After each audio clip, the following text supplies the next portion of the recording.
నమస్కారం. ఘంటారావానికి స్వాగతం. ముందుగా ప్రధానాంశాలు. శాసనసభలో ఆర్టీసీ అంశంపై వాడి వేడిగా చర్చ.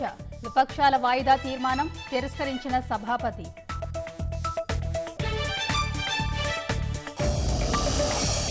ఆర్టీసీని ప్రభుత్వంలో ఎప్పుడు విలీనం చేస్తారన్న హరీష్ రావు.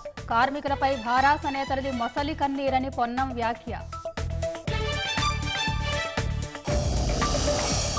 సభను తప్పుదోవ పట్టించవద్దని విపక్ష నేతలను కోరిన సీఎం.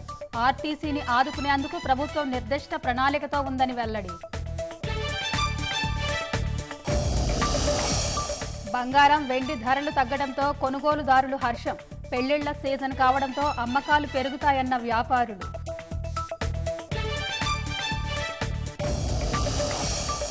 జియాగూడ అగ్ని ప్రమాద ఘటనలో 2 మృతి. తీవ్ర గాయాలైన 5గురిలో 2 పరిస్థితి విషమం.